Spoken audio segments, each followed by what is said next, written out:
Welcome back to Round the Cauldron, where we talk theology, philosophy, and everyday life as a modern witch.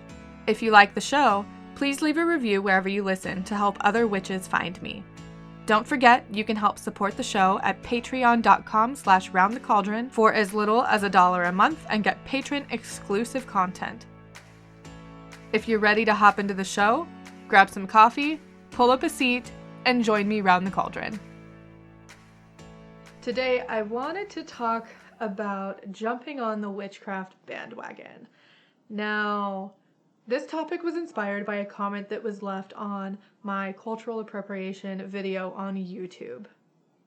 Now, without reading the entire comment, they said that they had been struggling to find meaning and deep ties in their practice, and that what they had been doing was just hopping on to what everyone else was doing without ever asking themselves why. So for this episode, what I mean by the witchcraft bandwagon is when people are just jumping on to what everyone else is doing within witchcraft and not thinking about why they're doing it and what sort of cultural ties it might have for other people or for themselves. This topic isn't to say that anyone coming into witchcraft or any new witch or new pagan is jumping on the witchcraft bandwagon. That's not what I mean. What I mean is someone coming into witchcraft or being here for a while and just following along and doing what everyone else was doing. One, maybe because it just works for them, and two, because it's what they see, and not necessarily thinking about why they're doing what they're doing or why it works for them. If you haven't seen the video that I did on cultural appropriation or listened to the podcast, I will leave a link in the description and in the show notes so that you can go watch that one or listen to that one next.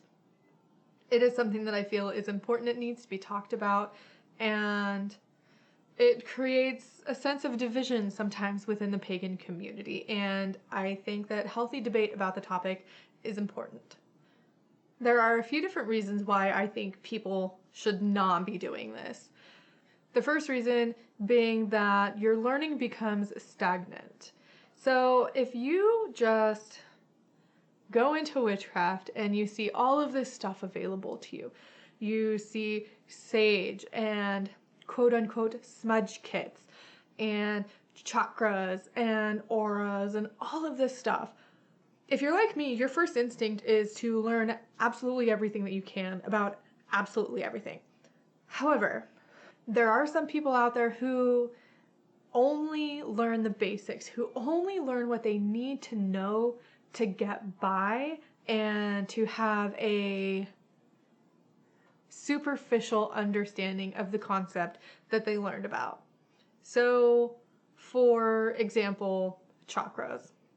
I know a little bit about chakras, but chakras have a cultural tie to something that I'm not familiar with and something that doesn't really resonate with me or affect me in the fact that I'm an Irish pagan. Chakras are something completely separate, and it's not something that I really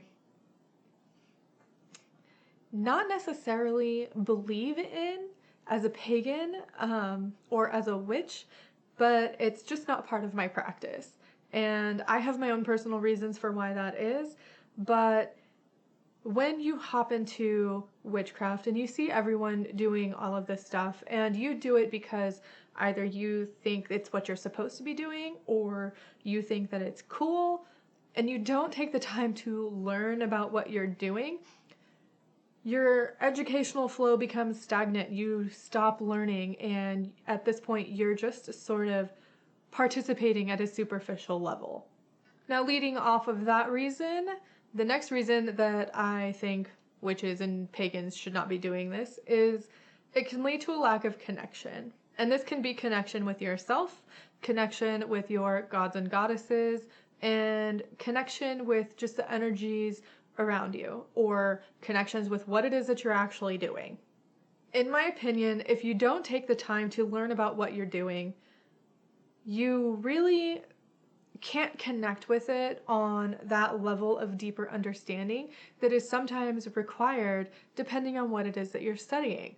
So again, going back to chakras, if I were to come out and say that I am for sure 100% positive that my root chakra is out of balance, I'd essentially be blowing smoke. Because while I do know some of the basic information surrounding a root chakra, I don't know enough information to tell you whether or not my root chakra is out of balance and what the symptoms of that are. I have no connection whatsoever to chakras. And if I were to study chakras and take part in the practice of chakras, whatever that is, whatever that looks like, I would need to study that on a deeper level than just skimming over the surface of what they are and what they represent, to really gain that connection that I'm looking for when it comes to my spiritual practice. This is true for any practice that you partake in as a pagan or as a witch or just as a spiritual person. If you don't have that deeper understanding, it will be almost impossible for you to have that deeper connection with what it is that you're doing. This is why I love tarot so much. I have studied tarot for many years. I mean, I haven't been studying tarot for like decades at this point. I'm only 28, and I still will admit that sometimes I get it wrong, and sometimes I have to go back and reference my learning materials to figure out what a reading means or to refresh my memory of what a specific card means. But having the understanding of what tarot is, where it came from, what the symbols in the cards stand for in what I call by the book tarot, that leads to a deeper connection, and that helps me connect with my practice as a tarot reader on a deeper level, not just skimming the surface, not just reading superficially, but connecting with the symbolism in those cards and the history behind the cards in order to bring that forward and bring those messages out that I'm either receiving for myself or passing along to other people who have asked messages of me. The third reason I have for why people should not just be hopping onto the bandwagon of what everyone else is doing is it leads to a lack of self-discovery. When you follow the crowd and do what the crowd is doing for the sake of doing it and not understanding why you're doing it, there is zero chance for you to discover anything else about yourself and about your practice.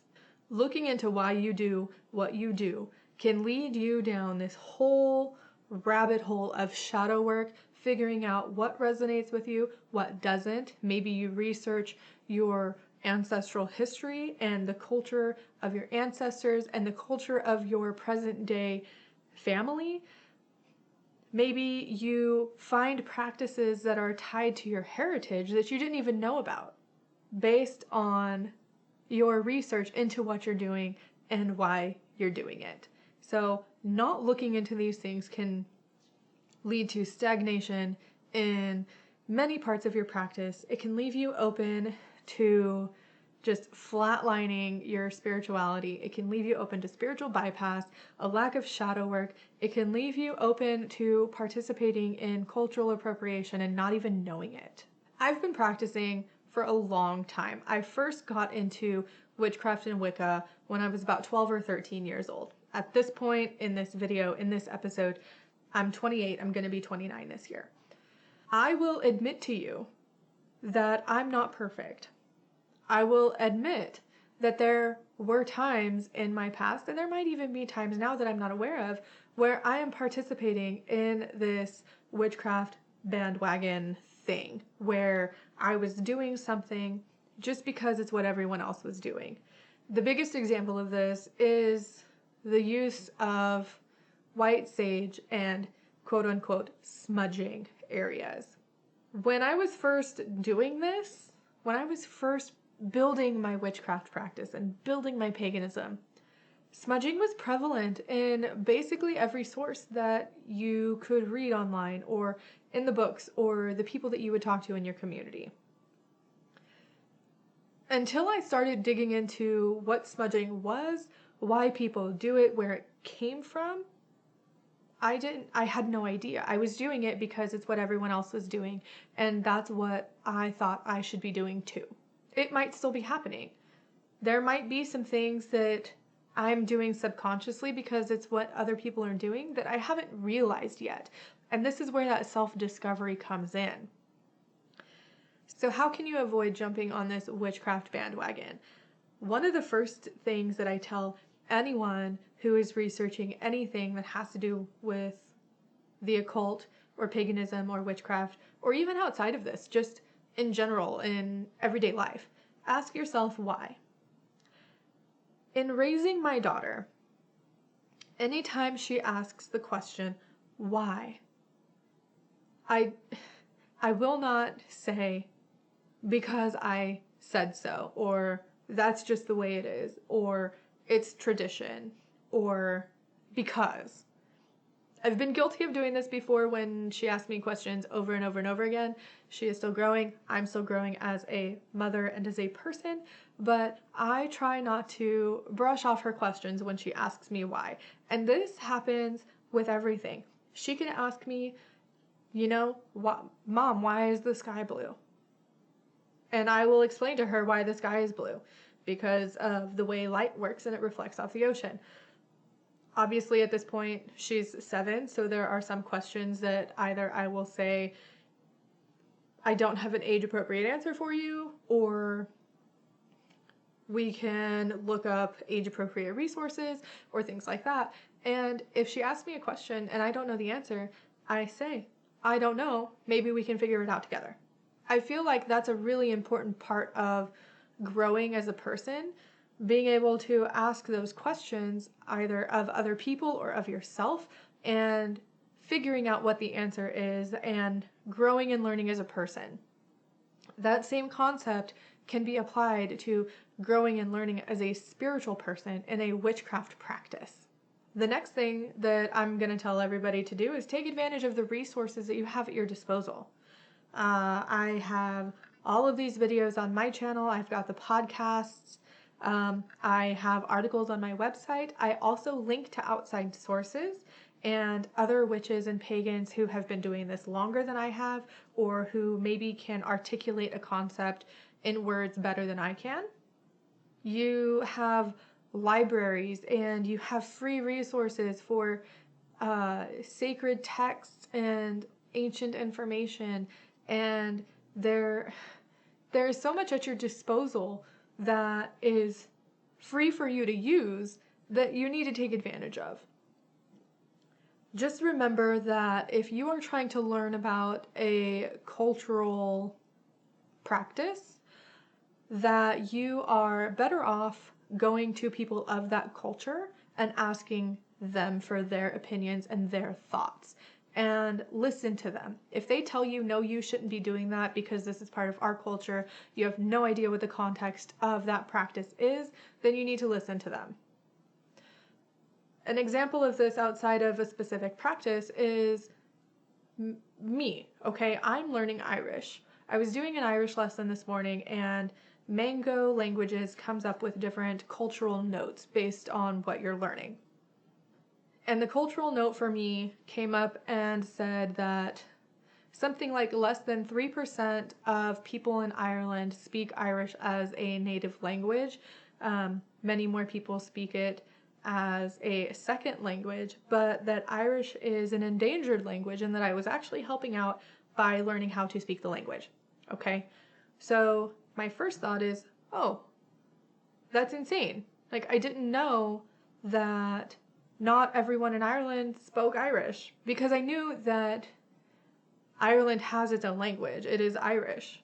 But I didn't know that it wasn't like here in the United States where the majority of people speak English. In Ireland, the majority of people also speak English instead of speaking their mother tongue of Irish.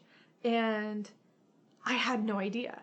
So what I did to verify the information, because I'm not going to take information from an app and say, okay, I know for sure that this is 100% fact. I don't know who made the app. I don't know where they're getting their information from. So I go to this group that I'm part of. It's Irish Spirituality and Paganism, I think it is. If you're interested, I'll leave the link in the description and in the show notes.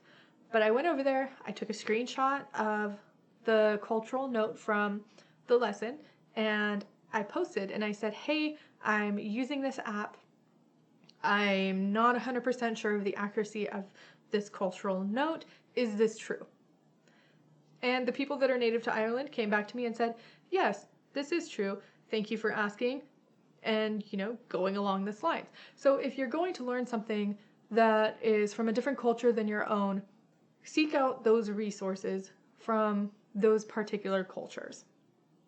I think that's an extremely important thing for everyone to learn how to do. So I wouldn't be going to some random white person to learn about Haitian voodoo. Even if I was just wanting to learn about it to be more educated on the topic, I would not be going to some random white person to learn about it. I would go to the source. I would go to a primary source, someone that has primary knowledge of the situation, who is from that culture and who can give me a cultural aspect if they want to. And that's another thing. If you go to these cultures and you ask for them to teach you, they don't owe you that. They do not owe you an explanation. They do not owe you teaching or any education at all. So if you go to them and they say, no, I don't want to tell you about this, then you need to respect that too. The last thing that I want to mention here is, as you go through and you evaluate what it is that you're doing and why you're doing it, don't continue doing something if you realize that it doesn't resonate with you. Don't continue doing it just because it's what everyone else is doing. I feel like this is going back to what we were taught in school on how to avoid peer pressure. Even as adults, it's something that we still struggle with. And I'm here to tell you, it's okay to not follow the crowd as long as what you're doing is respectful and correct. So there's nothing wrong with learning from other people, learning from other witches, but you should always know the reason behind what you're doing. As always, I want to give a big shout out to my patrons over on Patreon. Thank you so much for your support. Thank you, Jess. Thank you, Rose. And thank you, Renee. If you'd like to help support the work that I do here at Round the Cauldron, please feel free to join me over on Patreon at patreon.com/roundthecauldron, where you can get patron exclusive content for as little as $1 a month. Thank you so much for listening to this podcast episode. As always, feel free to join me over on Discord and in my Facebook group. Follow me on all of my social media. If you have any questions or comments, please feel free to reach out to me, and I will talk to you soon. Bye for now.